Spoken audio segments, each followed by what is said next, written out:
Banyak orang yang berpikir bahwa bangsa ini ya sengaja dibuat tidak maju. Ada yang menyebut bahwa tentang berita gas nabati dari daun singkong tidak pernah ada produknya, dan seterusnya dan seterusnya. Kemudian saya berpikir, apakah bangsa Indonesia ini khususnya umat Islam memang sengaja dibuat halu, dibiarkan halu, kental terhadap mistis dan mitos? Sekarang banyak kajian secara online dan secara offline tentang bahaya jin. Ciri-ciri orang terkena jin, ciri-ciri di tubuhnya disinggahi jin, ciri-ciri rumahnya ada gangguan jin, ciri-ciri di tempat kerjamu kena jin, ciri-ciri di tubuhmu kena santet, ciri-ciri.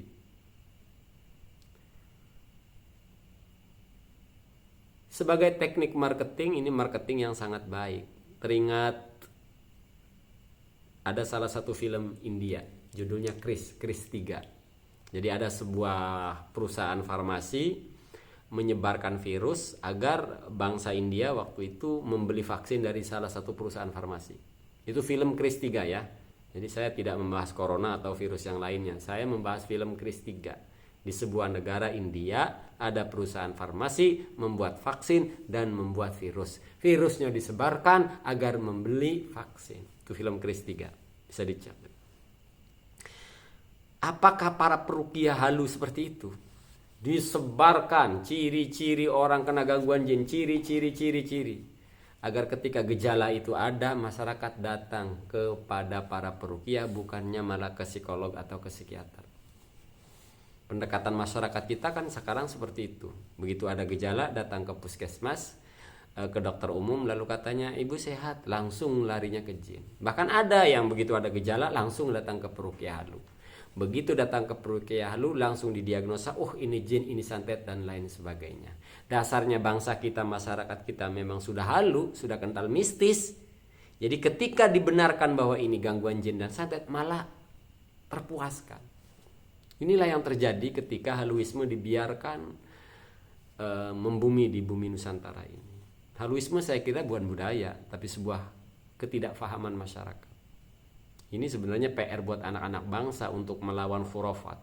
Cuma yang menjadi lucu, ada kelompok salah satu ormas di Indonesia yang seolah-olah anti khurafat.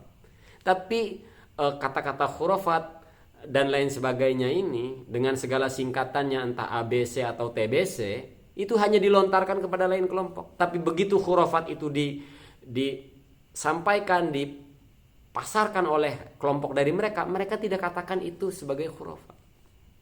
Hanya dengan dikasih nama syar'i, ruqyah syar'i. Apa yang dilakukan sama saja dengan dukun penyebar khurafat itu. Jadi saya berpikir, apakah ini sengaja memang? Ini teknik marketing gitu. Maka jika iya, maka sampai kapanpun saya akan melawan mereka, para peruqyah halu, para haluer yang dengan casing ahli hikmat, dengan casing hikmat, haluer yang mengatasnamakan tasawuf dengan thariqah. Yang namanya bungkus dan casingnya tentu sesuatu yang baik, ruqyah syar'iyah, ruqyah aswaja. Casing itu harus benar-benar bagus agar untuk menutupi kehaluannya ini, jualannya ini. Begitupun ada yang pakai casingnya kata-kata hikmat. Ada lagi yang casingnya thariqah, ngakunya tasawuf, isinya kehaluan. Naudzubillah min dzalik, satu kata, maka haluisme harus dilawan.